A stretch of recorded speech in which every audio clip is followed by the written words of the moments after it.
70,000 பேர் லிஸ்ட்டு அண்ணன் கொடுக்கும் பொழுது டெலிகால்ஸ் மூலிமா கால் பண்ண அடுத்த ஒரே ரிங்கில் ஃபோன் எடுப்பாங்க. சார், நான் இந்த பூத்துலேருந்து பேசுகிறேன் சார். அப்போ எனக்கு இதை ரொம்ப ஆராய்ச்சி பண்ணும்போது தெரிஞ்சிச்சு என்னன்னா, நீங்கள் சொல்கிறீங்களே ஃபேன்ஸ் கிளப்பு, இவங்கெல்லாம் தேர்தலுக்கு புதுசு இல்லை. திமுக அதிமுகன்னு மாறி மாறி வேலை பார்த்து உங்களுடைய எல்லா பொய்களையும் உண்மைகளையும் என்னன்னு தெரிஞ்சுக்கிட்டு இந்த இடத்துக்கு வந்திருக்காங்க. தேர்தல் அனுபவம் மிக்கவர்கள் விஜய் மக்கள் இயக்கத்திலிருந்து வந்துங்கிறது இப்போதான் ரொம்ப ஆராய்ச்சியாக ஒர்க் பண்ணும்போது தெரிஞ்சு, அதோடு சேர்ந்து இந்த எஸ்ஐஆர் பணியில் முக்கியமாக வீடு வீடாக போகும்பொழுது நேற்று கூட நான் பதிவு பண்ணேன். பொதுவாக ஒவ்வொரு வீட்டுக்கும் திமுகவும் அதிமுகவும் போகும்போது ஒரு பூத்துனா கிட்டத்தட்ட 350 குடும்பம், 1000 1200 ஓட்டு இருக்கும். அதுலேயே ஒவ்வொரு தெருவு போகும்போது நீங்கள் சொல்லிடுவீங்க, இது திமுக வீடு, இது அதிமுக வீடு, இது பிஜேபி வீடு, இது பிஎம்கே வீடு, இது விசிகே வீடு, இது கம்யூனிஸ்ட் வீடுன்னு வரிசையாக சொல்லிட்டே போவாங்க. ஆனால் இந்த அனுபவம் எனக்கு புதியது. தமிழக வெற்றி கழகத்துக்கு நீங்கள் ஒரு வீடு கிடையாது. என்னடா அது வீடு, ஒரு வீடு கூட கிடையாதான்னு நீங்கள் ஷாக்கிங்காக கேட்கலாம். ஏனென்றால் திமுகக்குள்ளேயும் தமிழக வெற்றி கழகத்தோடைய ஆதரவாளர்கள் இருக்காங்க, அதிமுக வீட்டுக்குள்ளேயும் ஆதரவாளர் இருக்காங்க, எல்லா கட்சியோட வீட்டிலையும் ஆதரவாளர்கள் அண்ணனை உருவாக்கியிருக்காங்க. அதாவது எல்லாரும் இங்கேருந்து அண்ணன் டெல்லி போகும்போது நமக்கு உண்மை வேணும், நம்மளுடைய குடும்பத்தை இழந்திருக்கும், உண்மை வேணும். அங்கே அண்ணன் திருச்சி ஏர்போர்ட்டை விட்டு இறங்கி அந்த டெல்லியில் நான் அவரோட பயணித்தேன். அந்த சிக்னலில் நிற்கும், அந்த சிக்னலில் நிறைய பேர் வித்துட்ருப்பாங்க ஏதாச்சும் பொருள், எல்லாம் ஹிந்திக்காரங்க, பெண்மணிகள் தான். திடீர்னு அண்ணன் முகத்தை பார்த்து ஒரு 20 பெண்கள் ஓடி வராங்க. எல்லாம் ஹிந்தியிலே பேசிட்டு என்ன பேசுகிறாங்கன்னு புரியல, பேரை சொல்கிறாங்க. அவர் அந்த மதராசி விஜய்னு ஒருத்தர், அவர் தானே இவருன்னு ஓடி வராங்க. அப்போ டெல்லியில் ஹிந்தியில் இருக்கிற பெண்களை ரீச் பண்ணியிருக்கிறார். அப்போ இவங்க கேட்குறாங்க நமக்கு பிஎல்ஏ மெம்பர்ஸ் இருக்காங்களான்னு. நமக்கான பிஎல்ஏ மெம்பர்ஸ் 70,000 பேர் இருக்காங்க, அது ஓகே. ஆனால் திமுகவுக்கு இன்னும் புரியல. மதிப்புக்குரிய ஸ்டாலின் அவர்களே, உங்களுடைய அமைச்சர் வீட்டிலையும் எங்களுடைய ஸ்லீப்பர்ஸில் இருக்காங்க. திரு எடப்பாடி பழனிசாமி அவர்களே, உங்களுடைய முன்னாள் அமைச்சர் வீட்டிலே எங்களோட ஸ்லீப்பர்ஸில் இருக்காங்க. அண்ணன் திருமானன் அவர்களே, நீங்க என்ன எவ்வளவுனா திட்டிக்கோங்க, ஆனா உங்க கட்சி மாறி ரொம்ப நாள் ஆச்சுங்க. அங்க நீங்களும் ஒரு 20 பேர் மட்டும்தான் இருக்கீங்க உங்க கட்சியில. நாங்க ஏன் உங்களுக்கு பதில் கொடுக்க மாட்டேங்கிறோம்னா, ஒரு 20-30 கட்சி தலைவர்கள் மட்டும்தான் பேசிக்கிட்டு இருக்கீங்க, ஆனா தொண்டர்கள் மொத்தமா இங்க மாறிட்டாங்க. நம்ம கட்சிக்காரெல்லாம் கேட்போம், என்னென்ன இப்படி திட்டிகிட்டே இருக்காங்க நம்ம பதில் கொடுக்க மாட்டேங்கிறேன்னு.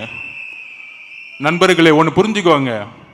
2016 அம்மா சொன்னாங்க, ஜெயலலிதா அம்மா, என்னை எதிர்த்து 15 கட்சி நின்றுக்கிட்டு இருக்கு, நான் மக்களை நம்புறேன், மக்களுக்காகவே நான் அப்படின்னு சொன்னாங்க. 16க்கு அப்புறம் வரலாறு திருப்பியும் உருவாகிறது. 2026 நம்மளை எதிர்த்து திமுக கூட்டணி கட்சி 13 கட்சி, அதிமுக கூட்டணி கட்சி 8 கட்சி.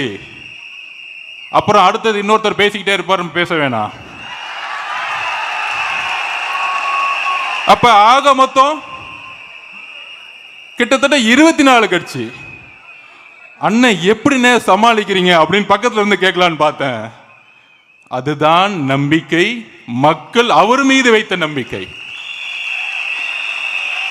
நீ கட்சி கட்சியா கூட்டணி உருவாக்கிட்டு இருக்க. அதுவும் திமுக இப்படி ஆயிடுச்சுன்னா, செங்கோட்டையன் என்ன சொல்லிட்டு இருந்தேன், அண்ணா திமுக இப்படி ஆயிடுச்சுன்னா 2021க்கு அப்புறம், 2021க்கு முன்னாடி எதிர்கட்சியா இருக்கும்போது நம்ம ரொம்ப பிடிச்சி போச்சு, எல்லாத்துக்கும் போராடுவாங்க. திமுக 21க்கு அப்புறம் 2 விஷயத்தை மாத்தினாங்க.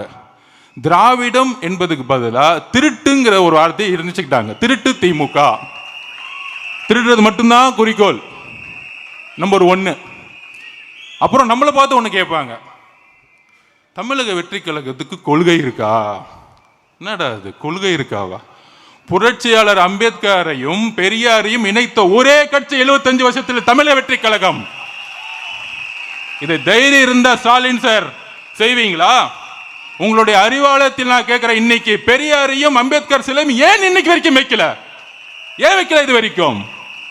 உங்க அப்பா கலைஞரோட சிலையை வச்சிருக்கீங்க, ஏன் பெரியார் சிலையும் அம்பேத்கர் சிலையும் அறிவாலயத்தில் வைக்கலை? இதை சொல்லுங்க பெரியாரிஸ்டுக்கெல்லாம். அண்ணன் திருமாவளவன் இந்த கொஸ்டின் கேட்கட்டும். நீங்க தான் ஸ்டாலின் சார் புரட்சியாளருடைய அம்பேத்கருடைய வாரிசுன்னு பெருமையா பேசிட்டு இருக்கீங்களா ஒவ்வொரு மேடையிலையும்? உங்களை ஒரு அடியாளாக பயன்படுத்திட்டு இருக்காங்க திமுக காரங்க. அதை மறந்துடாதீங்க. அதிகாரத்துக்கு வர்றதுக்கு முன்னாடி ஒரு நிலைப்பாடு, அதிகாரத்துக்கு வந்த பிறகு ஒரு நிலைப்பாடு. நேற்று சட்டசபையில் பெருமையா பேசிக்கிறாரு. ரொம்ப சந்தோஷமா இருக்கு. என்னோட சாதனையை நானே முறியடிச்சுக்குவேன். என்னப்பா சாதனை பண்ண? அநேகமா அவருக்கு தூக்கத்தில் நடக்கிற வியாதி வந்துருந்துச்சுன்னு நினைக்கிறேன். அப்படியே தூங்கிட்டே நடந்துட்டே இருக்கிறாரு. திடீர்னு ஒரு பேப்பருக்கு எடுத்து அப்படி படிச்சுட்டு போயிட்டே இருக்கு. அதுல பாதி நம்ம தலைவரை திட்டிக்கிட்டே இருக்கிறாரு. ஆனா அதுல பேர் சொல்ல மாட்டாராம். அதுல வேற ஒரு பெரிய விஷயம். ஏன்பா இவ்வளவு பயம் கேட்கிறேன்? உங்ககிட்ட ஆட்சி இருக்கு, அதிகாரம் இருக்கு, சொந்த புள்ள வேற இருக்கிறாரு, அடுத்த 50 வருஷம் தமிழ்நாட்டை காப்பாற்ற போறாருன்னு. என்ன சாதனை தெரியுமா? பையனை துணை முதலமைச்சர் ஆக்கிட்டார். ரொம்ப சந்தோஷமான விஷயம். அப்பா எனக்கு வயசாயிருச்சு, அதனால உன்னை உருவாக்கிட்டேன் அப்படி அப்படின்னு அப்பப்ப பிஜேபி திட்டிக்கிட்டே இரு, உன்னை அடுத்த பெரியார்னு சொல்றதுக்கு ஒரு கூட்டம் வந்துடும். அப்புறம் அம்பேத்கர் வாழ்க்கை சும்மா மேடையில் சொல்லு, இன்னொரு கூட்டம் வந்து அடுத்த புரட்சியாளர்னு சொல்றதுக்கு. இதுவாடா தமிழ்நாடு? இதுங்கெல்லாம் தலைவருங்க 40 வருஷமா உட்காந்து மேடையில் பேசிட்டு இருக்கீங்க. எங்கு கொள்கை ரீதியாக நாங்கள் பிஜேபி எதிர்க்கிறோமோ நாங்கள் அங்கு எதிர்ப்போம். நீட்டு பிரச்சனை, ஜிஎஸ்டி பிரச்சனை, ஹிந்தி மொழி திணிப்பு, எந்த இருந்தாலும் முதல் குரல் எங்ககிட்ட வரும். ஆனால் இன்னைக்கு என்ன பிரச்சனை? 2026 எதற்கான பிரச்சனை? உங்களுடைய நிர்வாக சீர்கேடு. ஒட்டுமொத்தமா ஊழல் மட்டுமே செஞ்சுட்டு இருக்கக்கூடிய நம்மளை பார்த்து கொள்கை இருக்கான்னு கேட்பாங்க. நான் பெரிய பெரிய தலைவர்கிட்ட கேட்டுக்கிறேன். அண்ணன் திருமாவளவன், மார்க்சிஸ்ட் தோழர்கள், கம்யூனிஸ்ட் தோழர்கள், அவங்க நம்ம திட்டக்கூடாது. ஏன்னா அவங்க அடிப்படையில் உண்மையான நல்லவங்க, சேர்க்க தப்பு, அவ்வளவுதான். அப்ப அவங்கள பார்த்து நான் கேட்கிறேன், உங்களால் ஒரு பிரஸ் கான்ஃபரன்ஸ் நடத்தி திமுக ஊழல் இல்லாத கட்சி நிமிர்ந்து சொல்ல முடியுமா உங்ககிட்ட? நான் திருப்பி கேட்கிறேன். மதவாதத்தை நாங்கள் எதிர்க்கிறோம் உறுதியாக, இந்தி மொழி திணிப்பை நாங்கள் எதிர்க்கிறோம் உறுதியாக. ஆனால் இன்னைக்கு அண்ணன் திருமாவளவன் அவர்களோ மார்க்சிஸ்ட் கம்யூனிஸ்ட் கட்சி தோழர்களோ ஒரு மேடையில் உட்கார்ந்து இல்லை திமுக ஊழல்வாதி கட்சி இல்லை, அண்ணன் செந்தில் பாலாஜி அவர்கள் ஒரு சிறந்த கம்யூனிஸ்ட் தோழர், அண்ணன் செந்தில் பாலாஜி புரட்சியாளர் அம்பேத்கருடைய வாரிசு, நம்ம நேரு அவர்கள் பெரியாருடைய வளர்ப்பு பிள்ளை, சொல்லுங்க தைரியம் இருந்தா.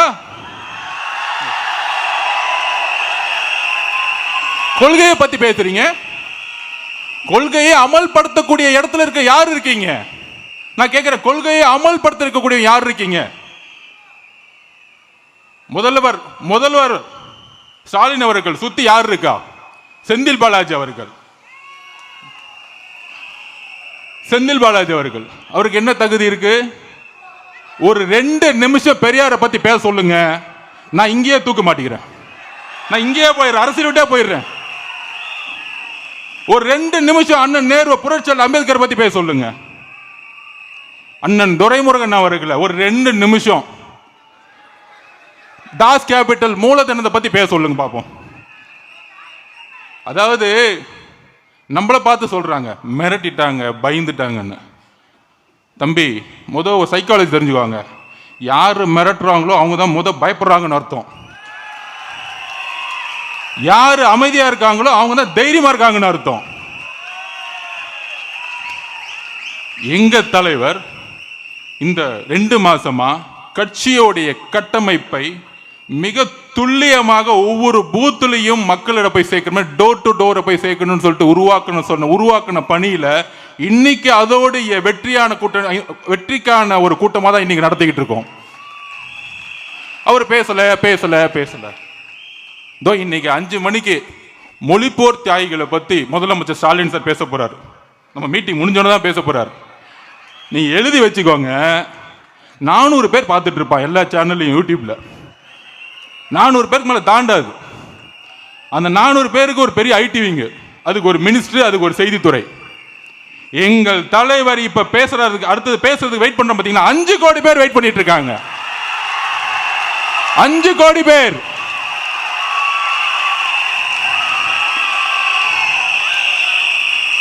அப்ப அவர் என்ன பேச போறாருன்னு 5 கோடி பேர் பாக்குறாங்கன்னா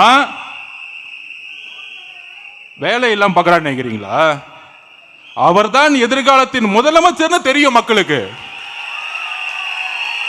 அவர் பேசுறதை ஏன் பாக்குறாங்க?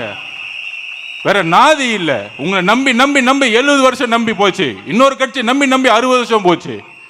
அப்ப எங்களுக்கு இருக்கக்கூடிய புதிய நம்பிக்கை நீங்கள் ஒருவர் தான். நீங்க சொல்றது அண்ணா சொன்னது கரெக்டு தான். நம்மளுடைய பொதுச் செயலாளர், மக்கள் அதுவும் பெண்கள் அமைதியா இருப்பாங்க. நீங்க பெண்கள் மட்டும் பாருங்களேன், அமைதியா இருப்பாங்க. நம்மளாச்சும் அப்படி இப்படி இப்படி அப்படி அப்படி நடந்துட்டு இருப்போம். அவங்க அமைதியா இருக்கும் போதே கால்குலேட் பண்ணிடுவாங்க, என்ன பண்ணணும் ஏது பண்ணணும். நீ 1000 ரூபாய் கொடுக்குறியா, ஓ அடுத்த மாசம் 1000 ரூபாய்க்கு போல 2000 ரூபாய் அனௌன்ஸ் பண்ண போறியா, ஆளுக்கு 2000 ரூபாய் கொடுக்க போறியா. அவங்களுக்கு தெரியும் நீங்க என்ன விலை கொடுத்து வாங்கினாலும் தமிழ்நாட்டு பெண்களை விலை கொடுத்து வாங்கவே முடியாது. அது எழுதி வச்சுக்குவாங்க. அப்படி ஒரு புரட்சி 77க்கு அப்புறம் நடந்துட்டு இருக்கு. தனியா நிக்க போறோமா, கூட்டணி. அது இல்லாம நேத்துல முந்தா பேசணும், யாரோ ஒருத்தர் அதே கூட்டில இருந்து அதே கூட்டில் ஜாயின் பண்ணிட்டாரு. இன்னும் அரசியல்னே புரியல. திடீர்னு கூட்டணியை உருவாக்குறாங்க. ஆனா அந்த கூட்டணி அப்படியே தான் 21ல இருந்து இருக்கு. ஆனா அதே கூட்டணி அனௌன்ஸ் பண்றதுக்கு ஒரு அனௌன்ஸ்மெண்ட். இதுல சில பேர் உட்காந்துக்கிட்டு தலைவருக்கு பேச தெரியல, எல்லாத்தையும் விட்டுட்டாரு. நாங்க யார்கிட்டப்பா பேசணும், நாங்க யார்கிட்ட பேசணும், யார் அமைச்சோம்? அவரு மக்களோட பேசிக்கிட்டு இருக்காரு, பெண்களோட பேசிட்டு இருக்காரு. தெளிவா என்ன பண்ணணும்னு போய் பேசிட்டு இருக்கோம். சம்பந்தமே இல்லாம திரையில உட்காந்துக்கிட்டு இவங்க அப்படி பண்ண முடியல, இவங்களை அப்படி பண்ண முடியல. எம்ஜிஆர் கட்சியை உருவாக்கும் பொழுது கூட்டணியை நம்பி, கூட்டணி கட்சிகளை நம்பி கட்சியை உருவாக்கல. எம்ஜிஆர் தாய் குலத்தை நம்பி உருவாக்கினார். அதே போல எங்களுடைய தலைவர் தாய் குலத்தை நம்பி மட்டுமே கட்சியை உருவாக்கினார். சோ இனிமேட்டு இந்த கொள்கை கொள்கைன்னு பேசினாங்கன்னா ஸ்டாலின் சார் சுத்தி இருக்கிற ஒரு 10 பேர் எடுத்துக்கோங்க, கொள்கையை பத்தி ஒண்ணுமே தெரியாது. இதுல வேற மிரட்டிட்டாங்க, பயந்துட்டாங்க. சிபிஐ ஆபீஸ்க்குள்ள நுழையும் பொழுது 10 பேர் ஓடி வருவாங்க செல்ஃபி எடுக்கிறதுக்கு. எனக்கே ஷாக்கு, என்னென்ன எங்க போனாலும் உங்களுடைய ஆதரவாளர்கள் வச்சிருக்கீங்களே. அதுல முக்கியமா நிறைய பேர் இவங்களுக்கு சிம்பிள் கிடைக்குமா, அப்படி கிடைக்குமா, 234 தனித்தனியாக கொடுத்து இவங்களை காலி பண்ணிடுவாங்க. நான் திருப்பியும் சொல்றேன், அண்ணா இந்தியா முழுசும் எலெக்ஷன் கமிஷன் மேல பெரிய நம்பிக்கைகள் யாருக்கும் கிடையாது. ஆனா உங்களுடைய ஏதோ ஒரு ஃபேன் உங்களுக்காக சைனை போட்டு விசில் சின்னத்தை கொடுப்பா, யார் எதிர்த்தாலும் பரவாயில்ல அப்படின்னு ஒரு கூட்டத்தை இந்தியா முழுசும் உருவாக்கி வச்சிருக்கீங்க. பாத்தீங்களா? ஒரு நேர்மையான ஒரு அதிகாரி உங்களுக்காக, உங்களுடைய முகத்திற்காக ஒரு சைனை போட்டாரு. பாத்தீங்களா? எனக்கே ஷாக்கு.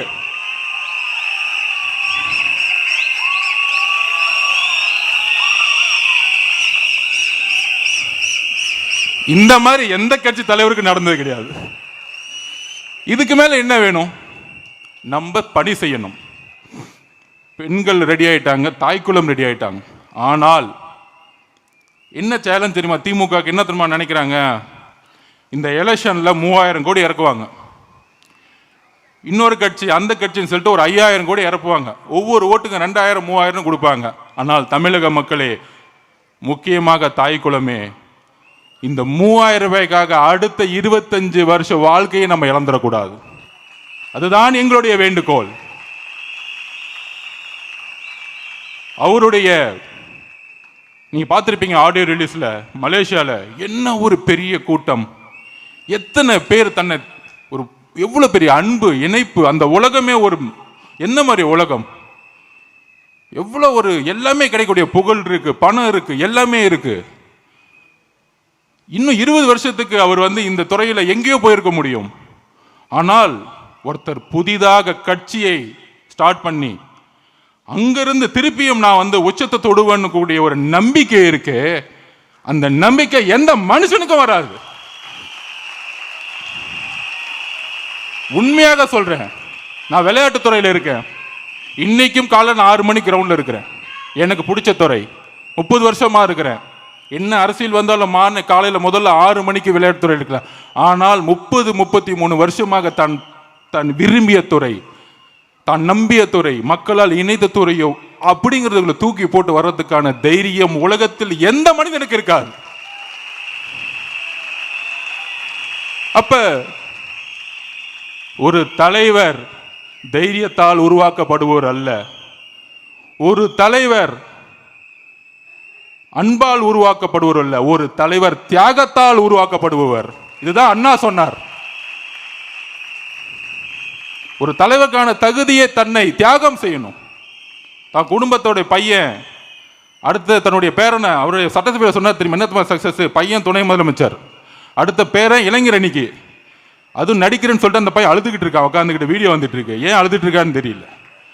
ஸோ இந்த மாதிரி குடும்பத்தை செட்டில் பண்றது தான் அவருடைய சந்தோஷம். ஆனால் எங்களுடைய தலைவருடைய சந்தோஷம் ஒவ்வொரு குடும்பத்தையும் தன்னை போல செட்டில் செய்யணும்னு நினைக்கிறார். இங்கதான் வித்தியாசம். திமுக நமக்கும் என்ன வித்தியாசம் அப்படின்னா, இதுதான் வித்தியாசம். உங்க குடும்பத்தை நீங்க செட்டில் பண்றீங்க. தமிழகத்தோட ஒவ்வொரு குடும்பத்தையும் செட்டில் பண்ணணும். நல்ல விதமா கல்வி, வேலை வாய்ப்பு, மருத்துவம் எல்லாத்திலையும் ஒரு நேர்மையான நிர்வாகத்தை உருவாக்கணும். உடனே தலைமை மேல கொஸ்டின், அவருக்கு நிர்வாகம் தெரியுமா? ஒன்னே ஒன்று சொல்றேன். ஒரு துறையில், எந்த ஒரு துறையா இருந்தாலும் சரி, ஒரு துறையில் நம்பர் 1 ஆனோன்னா நிர்வாகம் தெரியணும், ஃபினான்ஸ் தெரியணும். சினிமாவில் நம்பர் 1 ஆனோன்னா மக்களுடைய நம்பிக்கையை பெறணும். மக்களுடைய நம்பிக்கை பெறாமல் அந்த துறையில் நம்பர் 1 ஆக முடியாது. அப்படி நம்பர் 1 இருக்கிறவருக்கு நிர்வாகம் தெரியாதுன்னு சொல்லக்கூடியவர்கள் நிர்வாகம் அவங்களுக்கு தெரியாம பேசிட்டு இருக்காங்கன்னு அர்த்தம். ஸோ தோழர்களே, நம்மளுடைய களம் செட் ஆயிருச்சு. இங்க கிட்டத்தட்ட நம்ம 3 லட்சம் பேர் இன்றைக்கு நம்மளுடைய பணியில் இருந்துகிட்டு இருக்கோம். உறுதியாக சொல்றோம், நிறைய பொய் பிரச்சாரங்களை உருவாக்குவாங்க. இன்றைக்கு சொல்றேன், நமக்கு எதிராக 20 கட்சி இருக்கு. 20 கட்சியை சார்ந்தவர்கள் ஊடகங்கள் இருப்பாங்க, ஊடகத்துறையில் இருப்பாங்க. அப்ப பேசக்கூடிய வார்த்தைகள்லாம் எப்படி இருக்கும்? நமக்கு எதிராக தான் இருக்கும். நமக்கான பொய் பிரச்சாரத்தை உருவாக்குவாங்க. நீங்களாம் ஜெயிக்க முடியுமா? தனியா போனீங்கன்னா என்ன ஆகும்? பணம் இல்லை, ஒற்றுமை இல்லை. இது எல்லாம் நம்ம நிர்மல்குமார் சொன்ன மாதிரி தான். ஒரு குடும்பத்துக்கு 1 ஓட்டு வச்சுக்கோங்க, 2.25 கோடி. திமுக வாங்கினது 2,09,00,000 போன எலெக்ஷன்ல. அவ்வளவுதான்.